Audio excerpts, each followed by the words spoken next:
Hello, in this video we begin our discussion of solutions. We'll start with a basic introduction which includes Raoult's law, which will represent an ideal solution, and then we'll discuss deviations from this ideal Raoult's law behavior.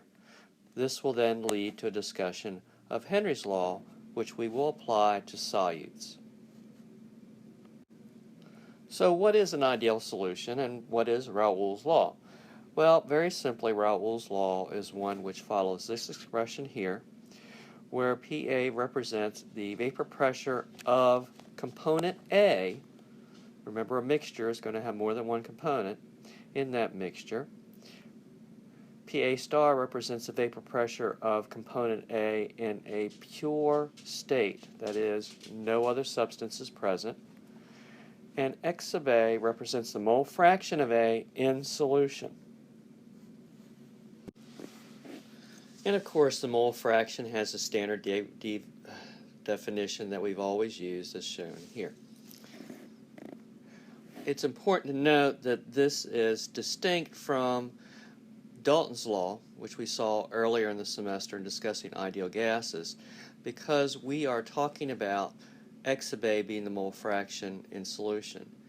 If we want to refer to the mole fraction in the vapor, then Dalton's law is given by this expression here, where the Y sub A represents the mole fraction of A in the vapor phase, and notice that it's multiplied by the total pressure in the vapor phase. Again, this is distinct from Raoult's law, where we're talking about P sub A star representing the vapor pressure of A in the pure state, not the mixture state. And of course, knowing that the mole fraction is going to be less than 1, we'll note that the pressure of A in the mixture will be less than the pressure of A in the pure state. Alright, so let's look at chemical potentials and how they apply to this situation. We'll note that when we have the pure system, that the equilibrium between the vapor and the liquid requires that the chemical potentials of the two substances be the same. And again, we represent the pure state with the asterisk, and that you'll find to be how we represent the pure state from this point forward in these expressions. So knowing that it's equal to the chemical potential of the gas, then we use the expression that we discussed earlier in the semester relating the chemical potential of the gas to the chemical potential in the standard state, which is represented here, and assuming an ideal gas, that expression led to mu naught plus RT ln of PA star over P naught, again where PA star here represents the vapor pressure of the pure substance. Now, after a rearrangement of this expression, we get alternate expression down here, which relates the chemical potential of the gas in the standard state to this relationship here on the right, where we're talking about the chemical potential of the liquid in the pure state. So again, this expression was derived for the pure state. In the mixture, of course, we have this situation where we have a similar expression where, again, the chemical potential of the liquid is equal to the chemical potential of the gas, except in this situation we have mu sub A of the liquid without the asterisk because we are talking about a mixture. And we'll also note here that the pressure does not have the asterisk because we're talking about the vapor pressure of A in the mixture. Now, if we just simply take our expression for the standard chemical potential of component A and substitute, we end up with this expression here. And using simple properties of logarithms, we will see that we can combine the logarithms, the P naught terms cancel out, so we end up with this expression where we have the ratio of PA, the pressure in the mixture, divided by PA star, the pressure in the pure state. And of course, we note from Raoult's law that that ratio is equal to the mole fraction of A in solution And we can just simply make that substitution to get this general expression here to represent the chemical potential of A in a solution given Raoult's law type behavior.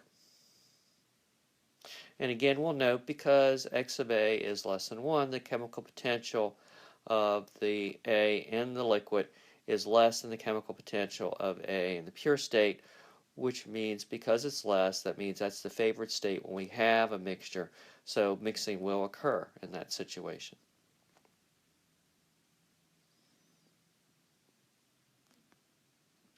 Alright, so let's look at a pressure diagram which reflects the Raoult's law type behavior. We'll note here that we've got two components in our mixture, A and B, and that on the right side we have the situation where the mole fraction of B is equal to 1, which means that the point of intersection over here on the right where the mole fraction is equal to 1 corresponds to the vapor pressure of pure B. And on the left we have the mole fraction of A being equal to 1, which also corresponds to the mole fraction of B being equal to 0. And then we have the vapor pressure of pure A on the left. All right, so the individual green lines here then represent the vapor pressures of the two components. This one, as indicated here, corresponds to the vapor pressure of A, and again it follows Raoult's law so that we have a situation where we get the linearity. We have the same thing for B, where of course where the mole fraction of B is equal to 0, the vapor pressure is equal to 0. And then it rises to a point where the mole fraction is equal to 1, and that means we have the pure system. So again, we have this linear relationship according to Raoult's law. And then finally, of course, the top darker line here corresponds to the total pressure, which is simply the sum of A and B. And again, we see complete linearity in these Raoult's law situations. All right, so what are the characteristics of an ideal solution? First, we'll note in terms of interactions. Unlike an ideal gas, where we assume there are no interactions, clearly that doesn't make sense for a solution because when we have a liquid solution, we're going to have a situation where we have interactions. The deal with the ideal solution is that all those interactions are the same. And if all the interactions are the same, of course, when we mix two components together to make a solution, we're pulling apart AA interactions, and we're pulling apart BB interactions. And a process where we're pulling molecules apart is, of course, going to be endothermic. But when we form interactions between A and B, that's going to be an exothermic process. But because all the interactions are the same, the net change in enthalpy is equal to 0 when we mix the two together. An example of an ideal solution would be a toluene-benzene mixture, which should make sense because they're so structurally similar. You would expect the interactions to be very, very similar.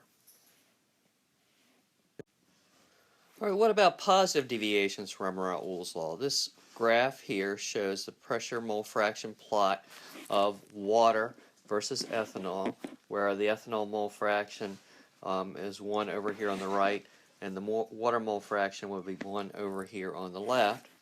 When we talk about positive deviations, we're talking about a situation where the pressure is actually greater than that predicted by Raoult's law. So in this particular graph, the straight lines represent the predicted Raoult's law type behavior, and the colored curved lines actually correspond to the real behavior of the system. So for example, we'll note with ethanol, at most of the points along this curve, that the pressure of ethanol is actually greater than the pressure predicted by this linear Raoult's law relationship. The same thing with water. And the total pressure is going to be greater than that predicted from the Raoult's law relationship. So what does that mean by interactions? Well, if we have a higher vapor pressure, that means it's easier for the molecules to escape, which should seem to indicate that the interactions are weaker.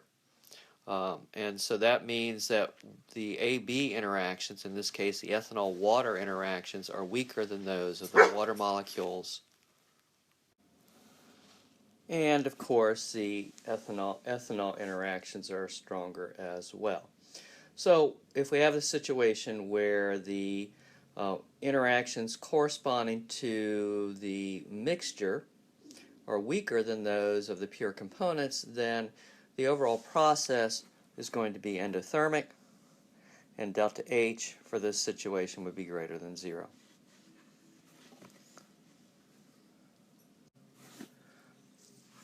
Well, clearly, if we have positive deviations, there must be a situation where we have negative deviations as well. And here's one where we have an acetone chloroform mixture. I will note quickly that the formula indicated here for acetone is obviously incorrect. This was a diagram I pulled off the web. But in any event, the graph is accurate in describing the behavior and the interactions between acetone and chloroform. In the case of negative deviations, we have a situation where the pressure is less than that predicted by Raoult's law. And we see that here. The dashed lines again represent the linear relationships for Raoult, and the curved lines are the real relationships, so they were all less. The chloroform is less, the acetone is less, the total pressure is less. And so this is just the opposite situation of that discussed on the previous slide. So when we talk about interactions, that means that we have a situation where the mixture leads to stronger interactions than the case of the pure components, and that this would then be exothermic as opposed to the previous situation with positive deviations where it was endothermic. Okay, so here's another curve that shows positive deviations from Raoult's law, but I wanted to look at this to look more closely at the behavior in the extremes where a component is either has a mole fraction close to 1 or close to 0. And this, of course, is a distinction between the solvent and the solute. The solvent's going to have mole fractions close to 1, and the solute's going to have mole fractions close to 0. So let's look here in this situation where we have carbon disulfide acetone. So over here on the right side, we have the situation where the mole fraction of carbon disulfide is close to 1. And you'll notice that in that situation, it asymptotically approaches the Raoult's law curve, that there is very close association between the behavior of the solvent vapor and that of Raoult's law. So we'll see in this situation that the solvent seems to behave according to Raoult's law. If we look on the other side,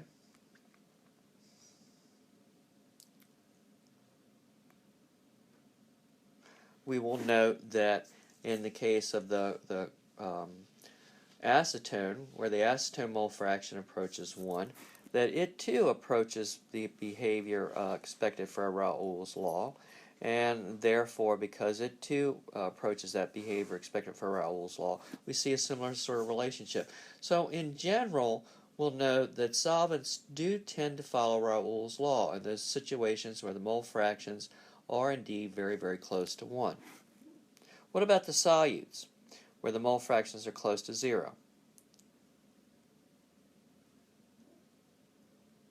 Well, if we look over here on the right, we'll notice that for the mole fraction of acetone, when it is very close to 0 over here on this side of the curve, on the right side of the curve, that through the first few points, we actually notice a linear relationship.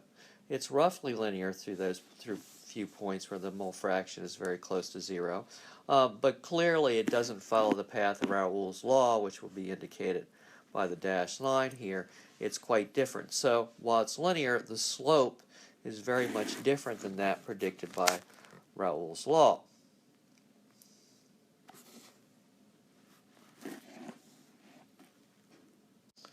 Let me go back here for a moment, and we'll notice also on the left side here, where we're talking about the case of carbon disulfide, where the mole fraction of carbon disulfide is also close to 0.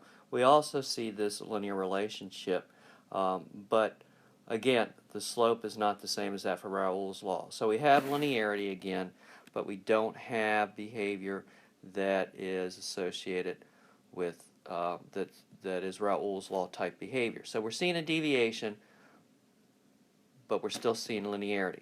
So we'll deal with that.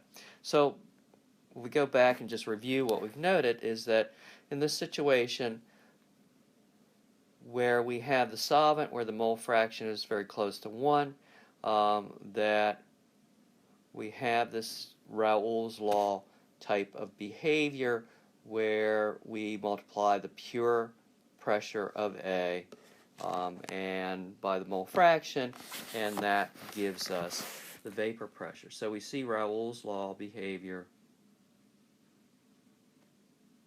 in that situation.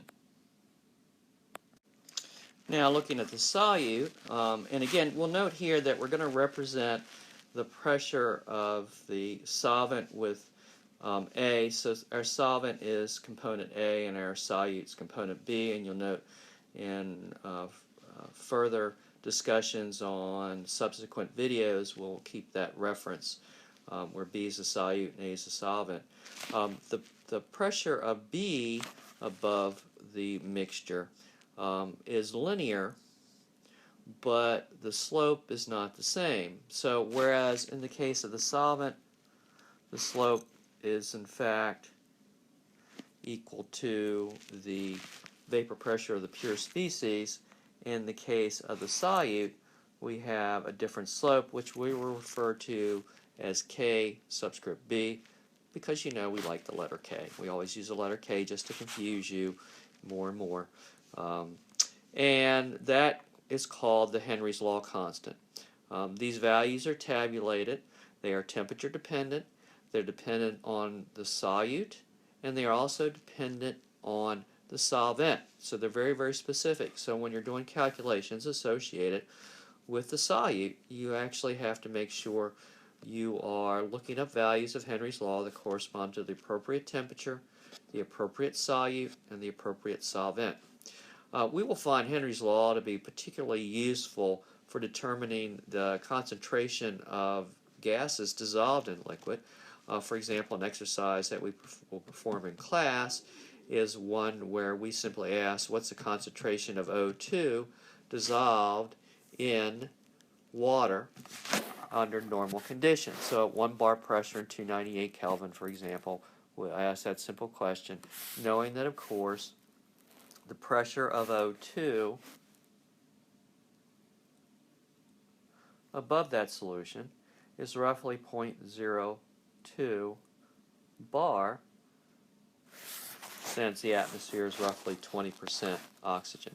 So we'll be able to calculate the mole fraction if we have the appropriate Henry's law constant, and from the mole fraction we should be able to calculate the molarity. And again, this is an exercise that we perform in class. So this ends our discussion of solutions and Raoult's law. In subsequent videos we'll look at phase diagrams associated with mixtures and discuss colligative properties associated with mixtures. So stay tuned.